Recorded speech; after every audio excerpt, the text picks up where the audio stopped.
Are you ready for it?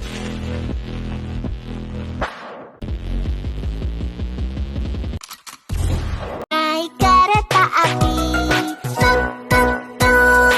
Siapa hendak turun ke Bandung, Surabaya?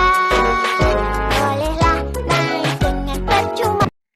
Sejarah kawasan Padang Ulak Tanding.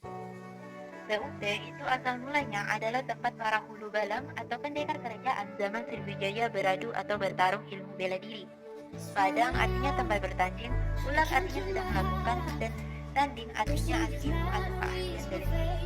Penghuni PUT adalah campuran suku Lembag, Bintang, dan Rejang, namun lebih dominan suku Lembag. Jawara-jawara yang ada tanding pada masa itu adalah hulu balang yang berasal dari Bintang, Palawang, dan Rejang. Karena sudah takdirnya hulu balang untuk hidup keras sebagai pengawal kerajaan dan pengaman negeri, budaya yang tidak sengaja menjadi turun-temurun karena karakteristiknya. Bila dihitung, menurut PUT yang benar-benar penduduk asli di sana sebenarnya sudah sedikit sekali, dan rata-rata yang asli sudah berusia lanjut, dan anak-anak mereka sudah banyak yang merantau dan menetap di daerah lain. Masalahnya adalah banyak kelompok kriminalitas datang dari daerah lain yang singgah ke kawasan PUT untuk berlindung dan melakukan aksinya. Hal tersebut sudah terkenal sejak tahun 1980 hingga 1990-an. Sekian puluh tahun di sana berkembanglah generasi yang ada sekarang di PUT. Padahal daerah tersebut memiliki potensi yang cukup besar dalam bidang pariwisata, budaya, pembangunan, dan lain-lain. Oleh karena itu, ikuti perjalanan kami untuk melakukan wawancara terhadap salah satu desa di PUT, yaitu Tanjung Satu, yang merupakan daerah perbatasan penghubung Provinsi Bengkulu dan Lubuk Linggau, Sumatera Selatan, serta mewawancarai kepolisian sektor PUT tentang masalah daerah rawan tindak kriminalitas.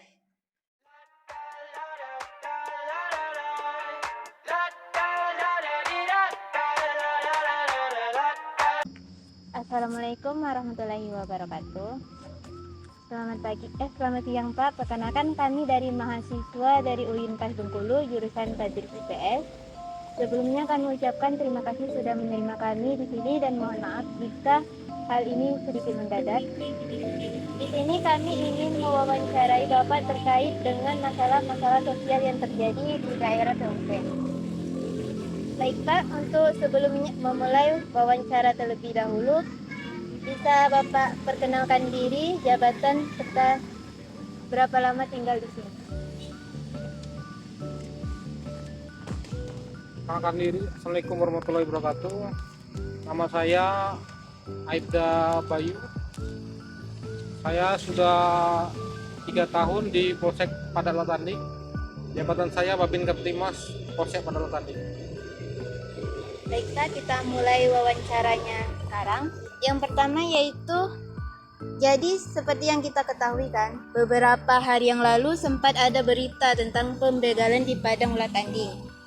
Nah, jadi bagaimana sih Pak gambaran umum tentang tingkat kejahatan di daerah ini? Apakah mengalami peningkatan atau penurunan dalam beberapa tahun terakhir? Gambaran umum untuk 3 kejahatan di wilayah hukum Polsek Padang Tanding, khususnya Kecamatan Binduriang, mengalami penurunan dalam beberapa tahun terakhir ini. Yang terjadi, apakah ada upaya dari pihak kepolisian dalam mencegah kejahatan di daerah ini, dan apakah ada program atau inisiatif khusus yang dilakukan? Upaya kepolisian khususnya Polsek Padang Tanding mempunyai program khusus pengawalan gratis bagi masyarakat yang ingin melintasi khususnya Lubuk Linggau Curug atau Lubuk Linggau Bengkulu, dan melakukan patroli secara berkala khususnya di daerah Kecamatan Binduriang. Baik Pak, yang ketiga yaitu dari kasus tersebut apa faktor yang mempengaruhi terjadinya tindak kriminal yang meresahkan masyarakat? Faktor-faktor yang mempengaruhi masyarakat hingga terjadinya meningkat tindak kriminal, terutama faktor kemiskinan, kurangnya mata pencarian, dan meningkatnya jumlah pengangguran, terutama di Kecamatan Binduriang. Baik, pertanyaan selanjutnya itu menurut Bapak sendiri, apakah ada tantangan khusus yang dihadapi oleh pihak kepolisian dalam menangani kejahatan di daerah ini? Jikanya ada saja, bagaimana upaya untuk mengatasinya? Terutama kendalanya adalah masyarakat yang kurang mendukung adanya tindakan kepolisian dan kondisi fasilitas jalan kondisi jalan yang banyak yang rusak dan tebing-tebing, dan terutama banyaknya pemuda yang putus sekolah. Yang kelima Pak, bagaimana kepolisian bekerja sama dengan instansi lain seperti pemerintah daerah dan lembaga lainnya dalam mengatasi masalah kejahatan? Kerjasama dengan pemerintah daerah melakukan penyuluhan, bimbingan mental ke desa-desa yang dianggap rawan, dan memberikan bantuan sosial kepada masyarakat yang kurang mampu, dan melaksanakan patroli bersama, terutama dengan pihak TNI, melakukan patroli secara berkala. Baik Pak, apakah ada kelompok atau sindikat kriminal yang terlibat dalam pembegalan di wilayah ini? Kalau kelompok atau sindikat belum ada diketemukan secara berkelompok, cuman itu tindakan yang dilakukan secara tiba-tiba jika ada kesempatan dilakukan oleh pemuda-pemuda yang terutama yang itu aja sebenarnya. Baiklah Pak, terima kasih atas waktunya, dan terakhir kami ingin meminta Bapak memberikan saran dan solusi bagi para pengendara yang ingin melintasi di jalan yang rawan akan tindak kriminal, apalagi di pengendara sepeda motor. Saya memberikan saran kepada pengendara, terutama kendaraan roda 2, jika ragu-ragu untuk melintasi terutama daerah Binduriang, agar mampir untuk meminta pengawalan ke Polsek Padala Tanding, kalau tidak di pos kontainer Desa Tabapadang. Terima kasih Pak. Sekian wawancaranya, kami ucapkan terima kasih. Wassalamualaikum warahmatullahi wabarakatuh.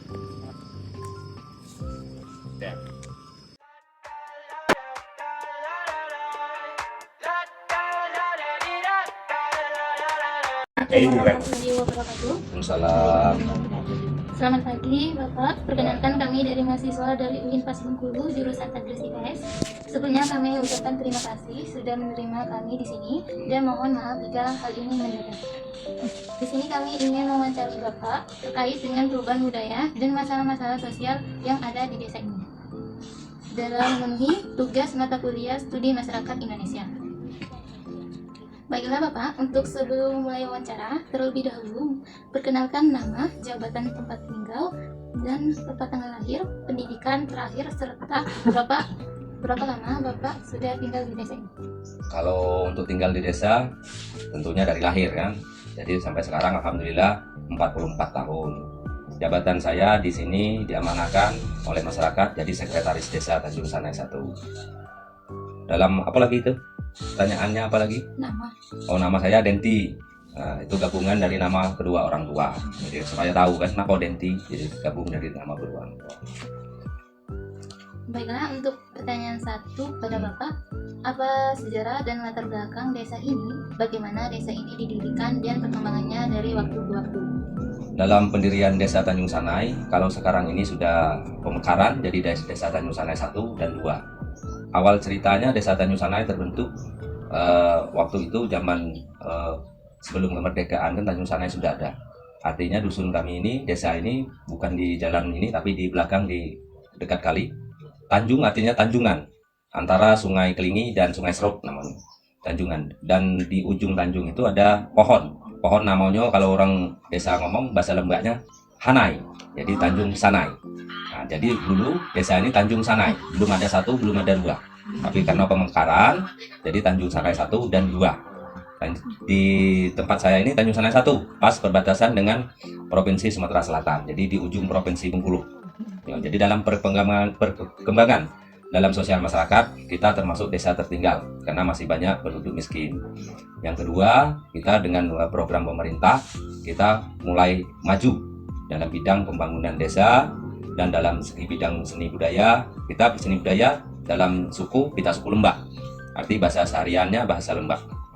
Dan kita juga kabupaten kita Rejang Lebong. Artinya di Rejang ada suku Rejang, kami suku Lembak itu. Oh, berarti sangat beragam ya Pak? Beragam. Dalam hal budaya dan Budaya, sosialnya. ya. Baiklah, di sini ada pertanyaan kedua, Pak. Hmm. Apakah ada acara-acara khas atau tradisi yang masih dilestarikan hingga saat ini? Oh tentu masih ada, tentu masih ada, baik dari segi tatanan adat istiadat dalam tahun ke tahun, seni tari, seni budaya, tembang-tembang daerah. Alhamdulillah kemarin kita gitar tunggal tembang daerah untuk Kabupaten Rejang Lebong kita masih dapat juara 2. Dan kita juga aktif dalam bidang keagamaan, seni budaya agama, kita 100% agama Islam. Jadi seni budaya Islam dan termasuk kita potensi masyarakat Desa Tanjung Sanai. Sekarang kemarin dapat di Bengkulu itu untuk dari segi MTQ kita perwakilan dari Desa Alamat Tanjung Sanai atas nama LD Yuranda, tinggal di Jakarta tapi alamat masih Tanjung Sanai. Yang kemarin MTQ di Bengkulu, alhamdulillah juara 1 untuk tingkat nasional. Jadi dalam perkembangan itu dalam kemajuan kami juga sebenarnya bukan tidak terima kasih dengan pemerintah kabupaten ataupun provinsi, tapi kami perlu perhatian. Kami perlu perhatian baik di segala bidang, bukan bidang budaya tapi bidang ekonomi, sosial, budaya dan lainnya.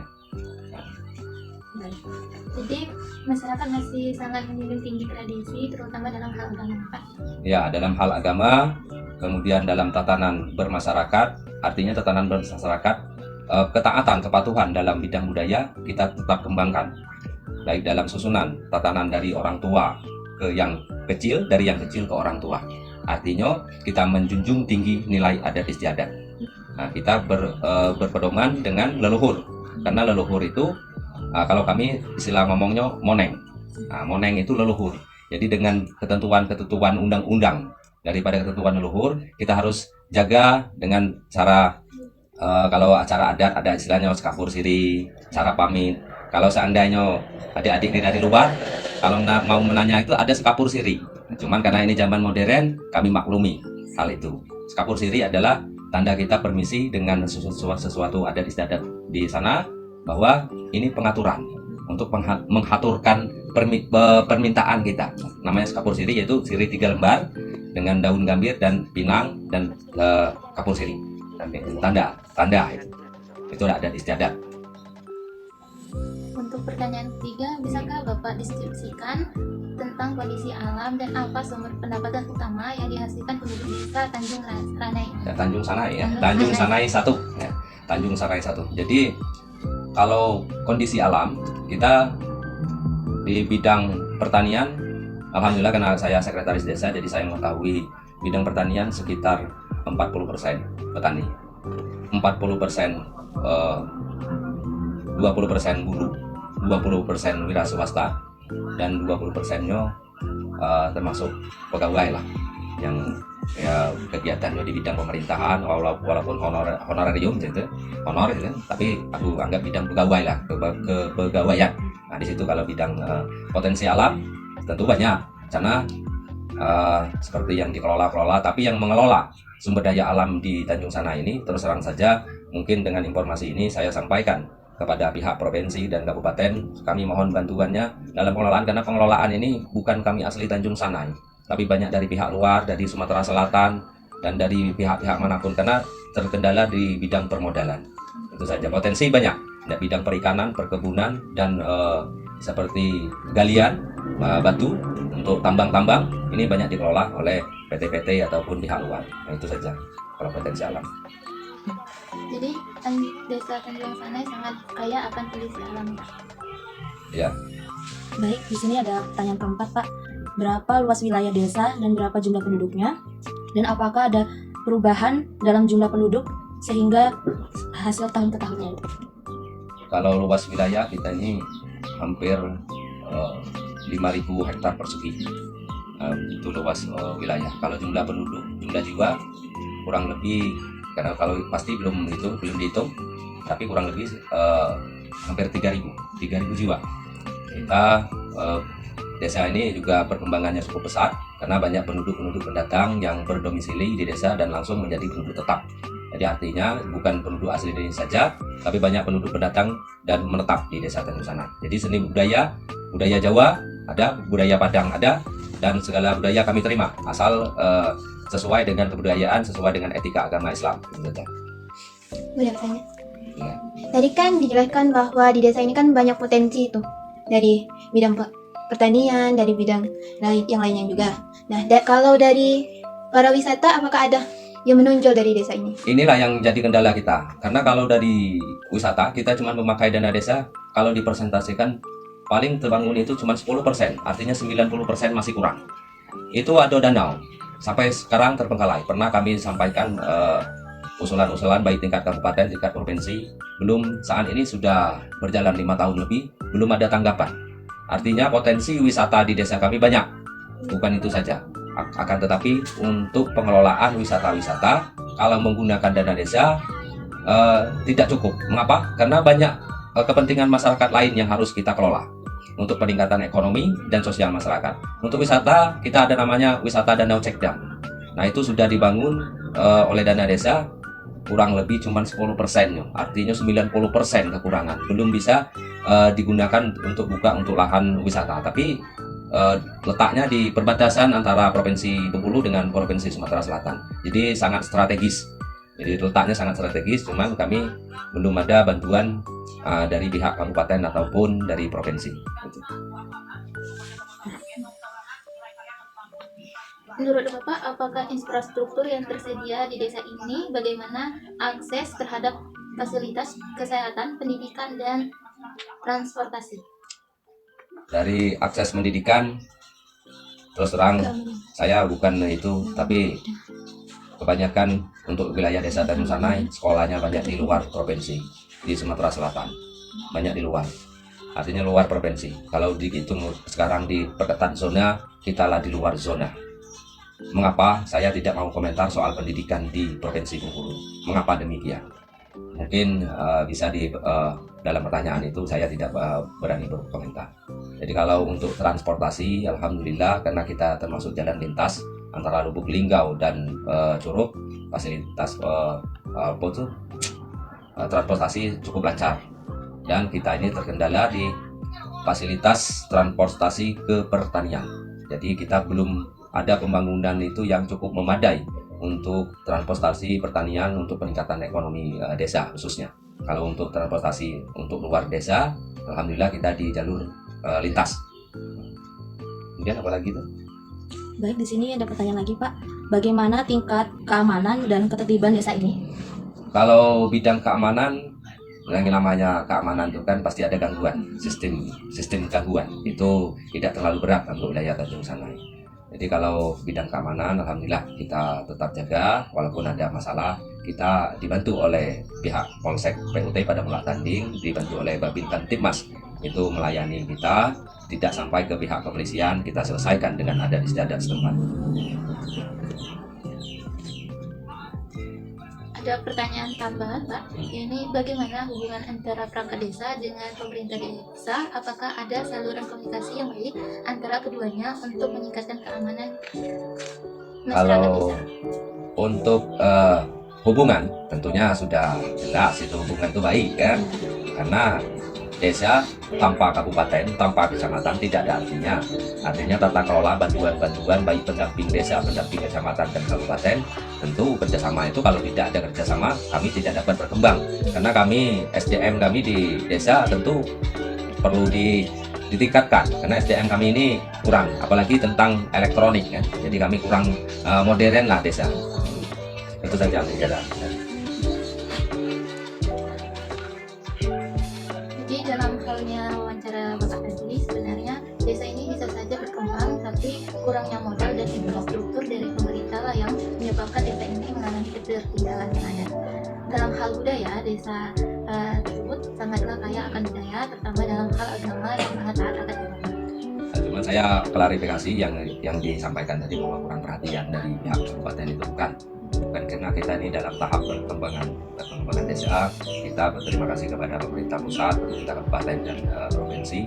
Kita mulai untuk perkembangan, apalagi kan untuk tahun-tahun ke depan.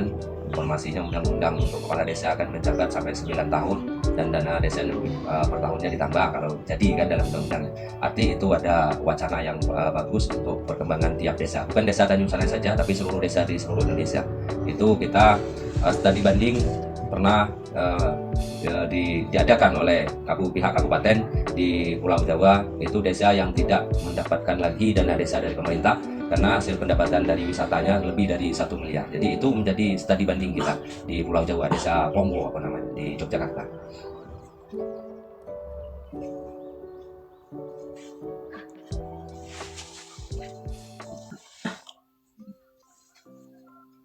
Baiklah, terima kasih kepada Bapak yang sudah meluangkan waktunya kepada kami. Kami dari mahasiswa Uinpas Bengkulu mengucapkan banyak-banyak terima kasih, dan jika kami ada salah kata dan dalam hal mendadak ini kami mohon maaf sekali Pak. Jadi kami akhiri, wassalamualaikum warahmatullahi wabarakatuh. Waalaikumsalam warahmatullahi wabarakatuh.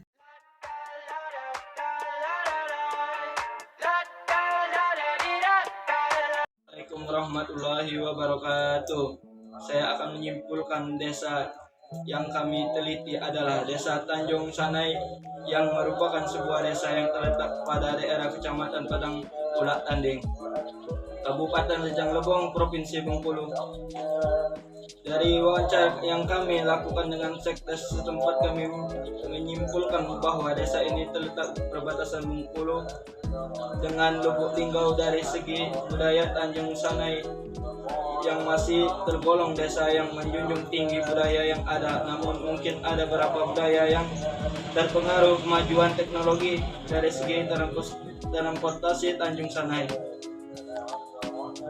memiliki transportasi yang cukup baik. Perkembangan desa ini memiliki perkembangan yang cukup pesat dari 10 tahun yang terakhir. Dalam segi budaya, mereka sangat menjunjung tinggi perbedaan asal budaya tersebut, tidak bertentangan dengan tradisi yang ada di dalam ekonomi. Tanjung Sanai bersektor